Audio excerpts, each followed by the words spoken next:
Pinkertons Ghosts is a horror anthology podcast by Superversive Radio, with no affiliation with any detective agency, person, real or imagined, or the dark forces of Outre-Terre. It is not intended for children.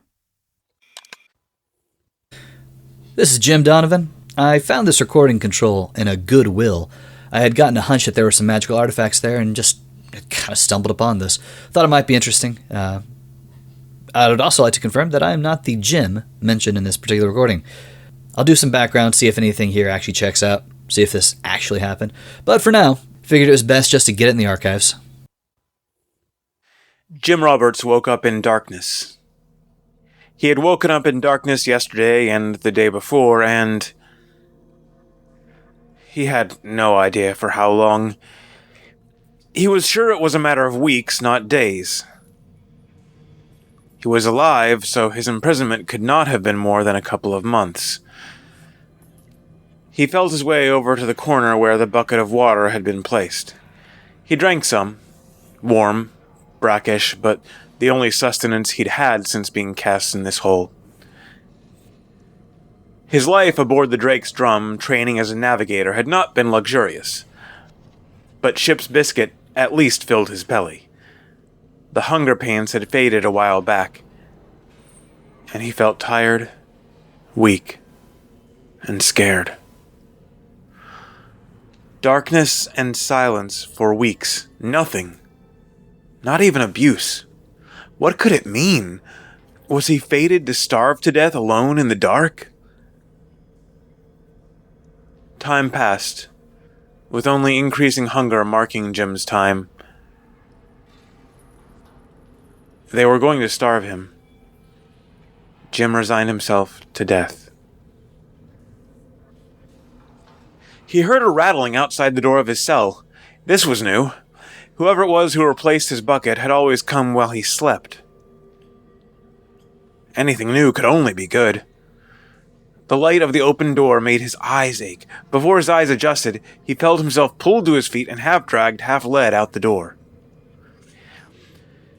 When he managed to piece together what was happening, he found himself sitting on a rough stool in front of a small table. On the table was a steaming bowl of strong-smelling pork broth. Standing against the wall 20 feet or so from him was a swarthy, sullen-looking man. Spaniard? He had a sword in his belt and, though he was looking elsewhere, had a pistol in hand casually pointed in Jim's general direction.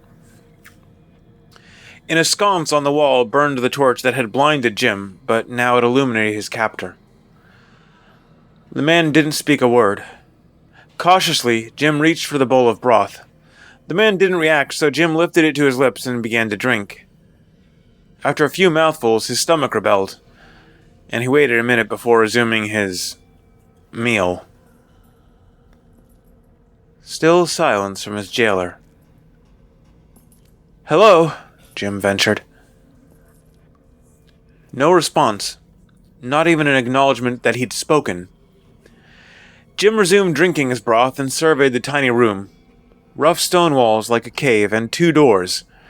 Which door led to his cell, he wasn't sure. The heady broth made it hard to think of anything but more food. After Jim finished and stared hungrily at the empty bowl a minute, his silent jailer turned to face him fully. The man's wide, staring eyes were disconcerting. Jim looked away from them. The jailer strode towards him to escort him back to his cell. Unarmed and not yet feeling suicidal, Jim complied. His heart fell, though, as his jail door slammed behind him, and Jim heard the bolt slide into place. And still, not a word. In darkness again, Jim returned to the corner of his cell and waited. Hours later, he heard the door open, was once more stunned by the light, and was brought out for the same meal. Under the circumstances, this bowl of pork broth may have been a better meal than the Christmas feast of his childhood. He drank slowly, savoring the meatiness and heat of it. As he was escorted back to his cell, his jailer uttered the first words Jim had heard in weeks. "Tomorrow, you meet the Admiral." "What? Who is... Wait! but instead of answering, the man cracked him across the back of the head with something hard and shoved him in. The door slammed shut behind him, and he was once again in darkness. The next morning, Jim once again felt his way to his bucket of water, had a drink, and slumped against the uneven, stony wall. He wasn't awake long, though, before the door opened again. Shielding his eyes, Jim walked out on his own this time. He sat at the table and found the accustomed bowl of broth, but more. A banana, a hunk of bread, and a pewter mug of... He sniffed it. Rum. This was a positive feast. Jim gave it full justice. The jailer did not even look at him. When he finished, the man said, "Time to meet the Admiral." "Who is this Admiral? And who are you? How long have I been—" The man slapped him across the face. Jim took the hint and stopped asking questions. The man gestured for Jim to turn around. He did so, and a rough canvas bag was put over his head and loosely tied about his neck. It was stuffy, but he could still breathe. His hands were jerked forward and bound together. A rope pulled him forward, nearly off his feet. He followed as best he could, often stumbling, but never completely falling. He was led through several doors, and, for a while, outside, in the sunlight. The feeling of sun and wind on his exposed skin was glorious. One last door slammed shut, and, without a word, the bag was ripped from his head. He looked around him in confusion. If he did not know with absolute certainty he was in the New World, he would have guessed he was in a wealthy gentleman's study in England. The room was carpeted and richly furnished, with well-stocked bookcases dominating one wall. Ahead of him was a wide, polished hardwood desk. Chairs and sofas cushioned with dark blue velvet filled nooks and corners. A man stood behind the desk facing away from Jim, looking through a large glass window. The curtains were mostly closed, but golden sunlight streamed in through the open portion. The man behind the desk turned around. He was wearing what looked like regular officer's dress, doublet, breeches, waistcoat and all, less the cap. But they were impeccably clean and looked of exceptional quality. His face troubled Jim. He had sharp, angular features, clean-shaven. He appeared Arabic or Persian, perhaps? But the troubling thing was that each time Jim looked again, he seemed a different age. 1 minute just barely a man, next, a fellow well into his 50s. What changed, Jim couldn't quite pin down. "James Dismas Roberts," he said in a warm greeting. "So glad to meet you." His voice was deep with a slight rasp to it. Jim did not respond. After a moment, the man continued. "Somewhat worse for wear, I understand.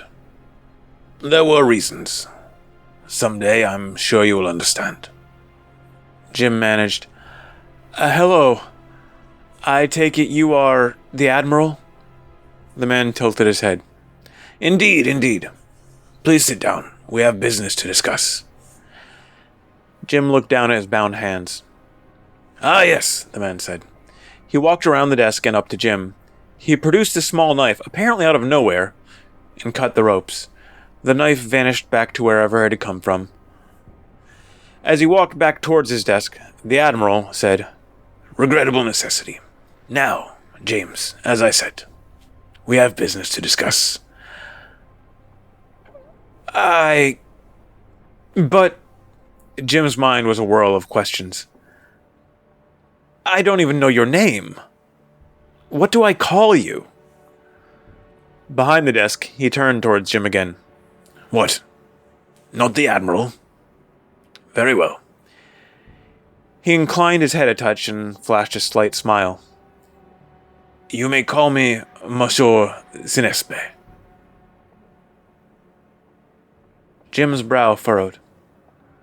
"Monsieur, you are not French." "No, well, perhaps not, but so you may call me." He gestured towards the seat near Jim. Jim stared at him. The seat was a handsome wood chair backed with velvet. He shrugged and took a seat. Sinespe paced back behind his desk. Mr. Roberts, what to say about you? If reports are correct, you accounted for no less than 4 of my men in the fight for your ship. You are an excellent sailor, and you show some promise as navigator. You've been at sea for nearly 7 years now, upon leaving your home in New Haven. There you were the 3rd of 6 children, mostly ignored by your parents. And I believe you have a bastard 5-year-old son in Dover. Yes, surviving, if not well. Sinespa sat down as well. Jim felt his breath caught in his chest before he could answer. How did you know any of this? Again, the same small smile. I have my ways, Mr. Roberts. Is any of that incorrect? No, but... Sinespa leaned forward. Then I propose you join us. Become a part of my crew. We have much to offer. Not knowing what to say a moment, Jim ran his hands over the arms of his chair.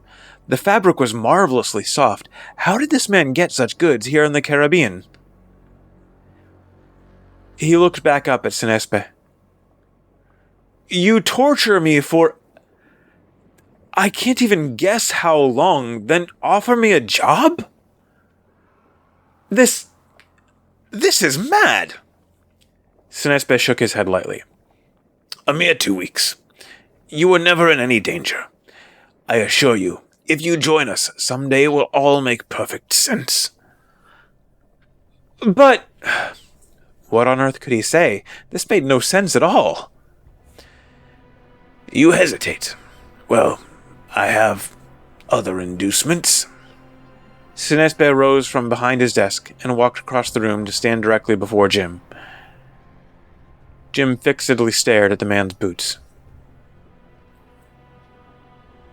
James Dismas Roberts. Look at me. Jim looked up into Sinespa's face. For the first time, he noticed the man's eyes were orange. Not brown or even yellow, but orange, like a roaring fire. Jim heard a rushing sound like a great wind. He tried looking elsewhere, but there was nowhere else to look. That dark, young, old face was the whole world. And then... he was a child of 8 again. He was out in the woods where he'd been playing with his best friend Bill. Bill had carved his initials, W.A.S., into the bark of an oak tree, then stabbed his new knife into the tree. They had heard Bill's mother call his name, her voice ringing with anger. In his rush to get home, Bill left his favorite knife stuck in the tree. Little Jim looked at it, an imp digging at the back of his mind. It was such a good knife. He pulled the knife out and pocketed it.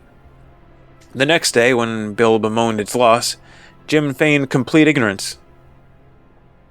Jim never returned Bill's knife. And he was 17 in an inn in Dover. He had already been 7 months at sea and was leaving again that afternoon. The sun was just peeking in the window of his room for the night. The girl was still asleep. Jennifer? Jessica? Last night, young, lusty, and full of ale, he had promised her a life together, that they'd be wed the next day. It was all lies, but he'd be at sea before she knew better. He buckled his belt and slipped out to head downstairs and settle his bill. The ship would be gone before she woke up. Then he was 5. Having just been scolded by his mother for forgetting to feed the chickens yesterday, he walked around the corner of their stone farmhouse and saw Jester, their little dog. Angry and lonely, he kicked Jester.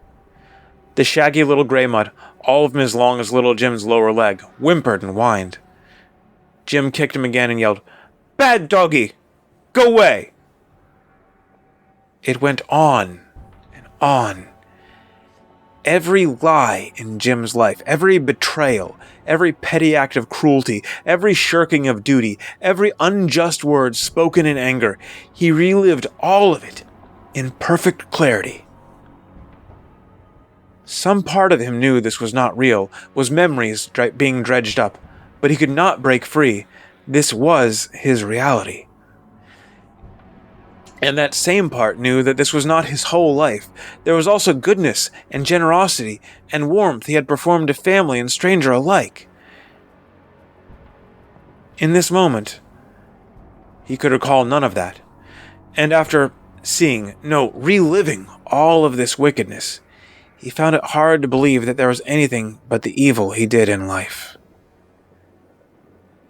If anyone else had been in the room, he would have seen Jim staring into Sinespe's face for a minute. Maybe 2. For Jim, it was years. Maybe decades. When he came back to himself, Jim's head fell forward. He drew a deep breath, then moaned in despair. When he looked back up, Sinespe was back behind his desk, seating himself. Jim gasped.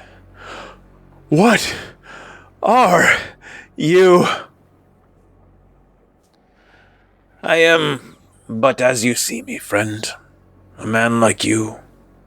A sailor, a pirate, and a captain of pirates with some ambitions." Jim surveyed the room again, trying to escape the memories, to be anywhere else. Anyone else.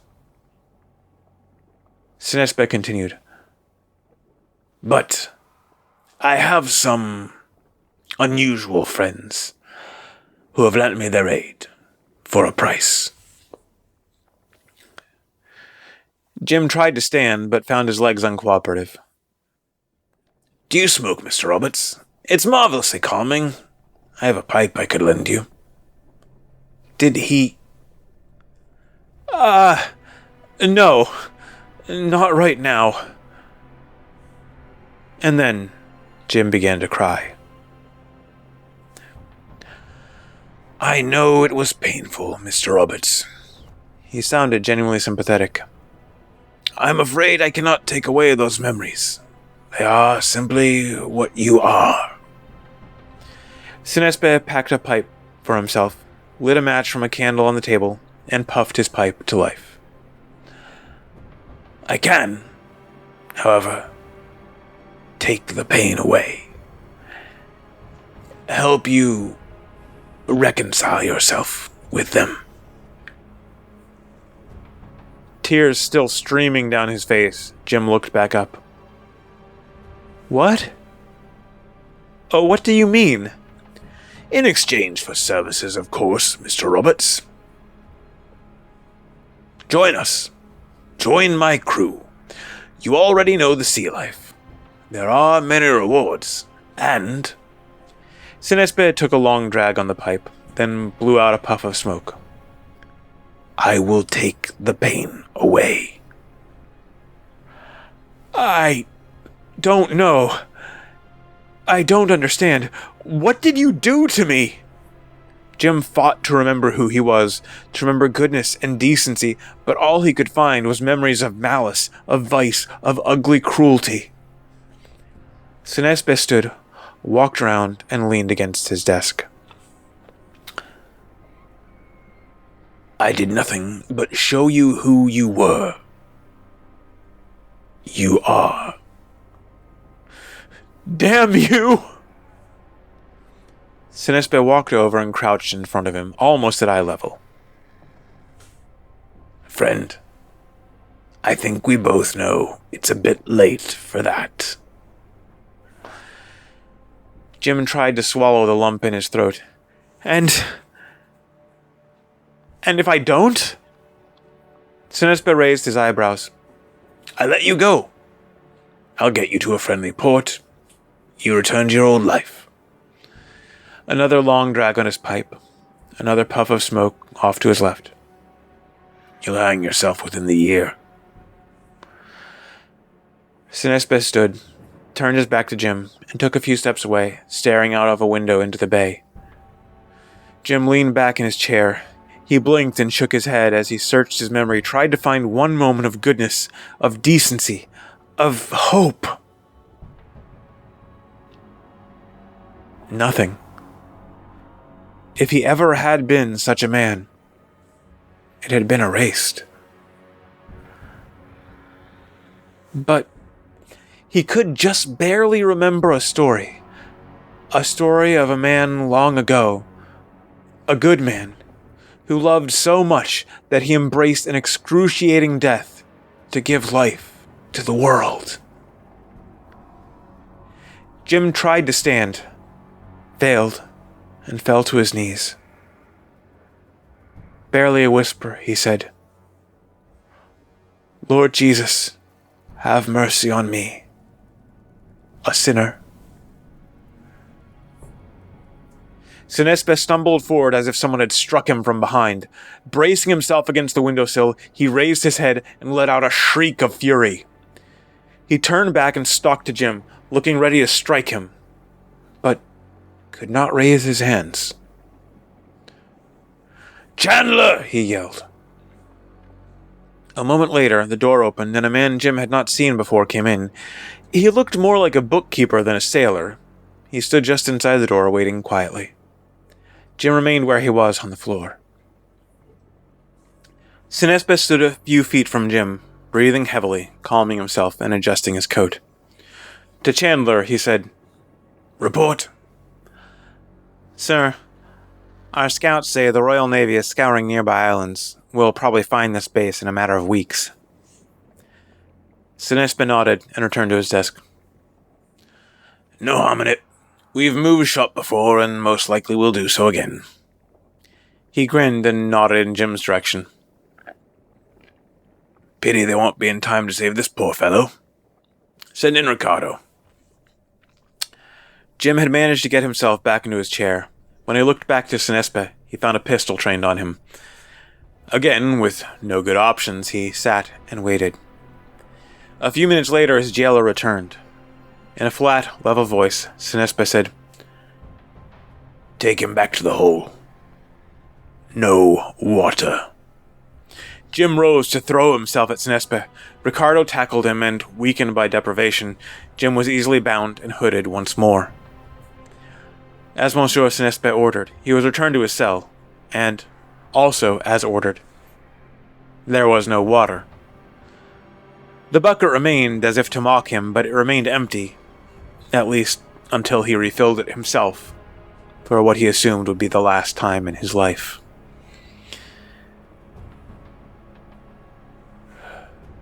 So this was to be his death. Dying of thirst. Alone. In the dark. With only memories of a life of evil to boot. He sat with his back to the rock wall. In a few hours, he supposed, he'd fall asleep on the thin pallet in the back corner. Until then... what?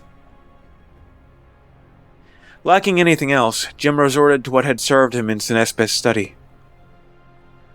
"Lord Jesus, have mercy on me, a sinner." And, although Jim couldn't say he felt hope, the despair left him. He endured. That night, for the first time in a long while, he dreamed. He was sitting at the table in the room outside his cell, head in his hands. When he looked up, a young woman in a simple blue dress with long brown hair stood across the table from him.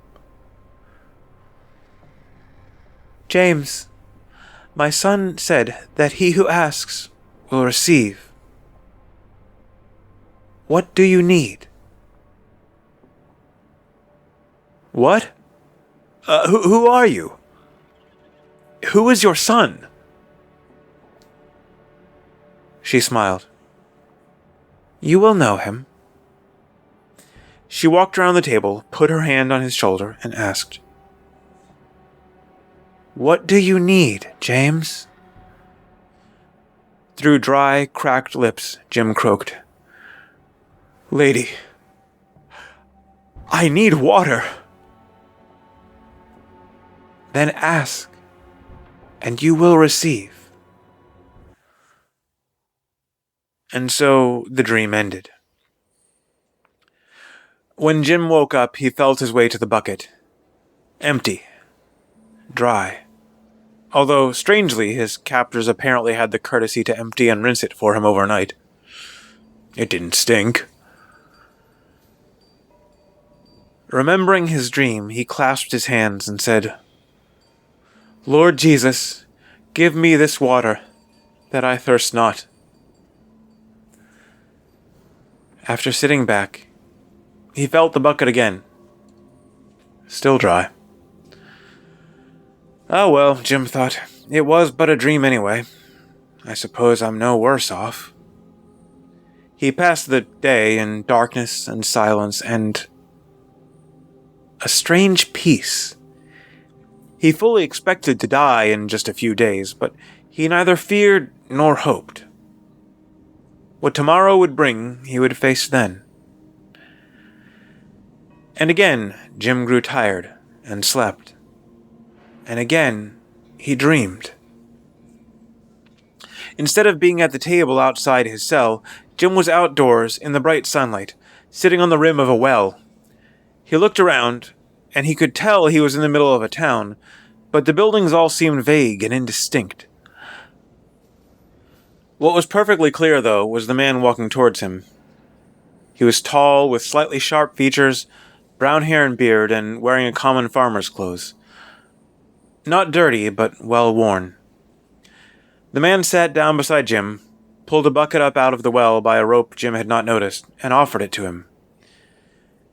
Jim lifted the bucket to his face and drank straight from it, spilling much over himself. It was clear, shockingly cold, and just a tiny bit sweet. Putting it down, he said, tears in his eyes, "Thank you, sir. May I have more?" Without a word, the man lowered the bucket, brought it back up, and handed it back to Jim. After drinking again, Jim said, "Who are you, my lord?" The man replied, "You will know me." The man looked around the town. It seemed he could see more clearly than Jim. Turning back to Jim, he said, "Friend, what do you need?" At first, Jim bit his lip, afraid to speak. But the man had asked, "Thank you for the water, sir, but I am still so hungry." "Ask, and you will receive." And the dream ended. When Jim woke, as always, he went to the bucket. Empty. Again. But then, Jim realized his thirst was gone. Completely. But hunger remained. Remembering the end of his dream, he said, "Father, give us this day our daily bread." Another day in darkness, and another day of that strange peace. Jim knew he should be frantic with fear and hunger, but he simply was not. That night, in his dream, he was back at the table just outside his cell. The same man sat across from him. On the table before him were a small loaf of bread and a cup. He tore the loaf in two and offered half to Jim. He smiled and said, "Take, and eat." Jim bit into the bread. It was still so warm a little steam came off it. It was thick and chewy. He remembered sitting at his mother's table as a child, eating bread just like this, and telling his mother she was the best baker in the world. He remembered something good. More memories flowed in of charity, mercy, and honorable deeds. He looked up at the man. "Who are you?"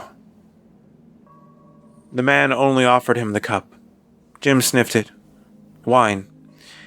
He raised the cup to the man, then drank. "Thank you, sir." The next morning, he woke in darkness, neither hungry nor thirsty, and though he was alone, locked in a tiny cell,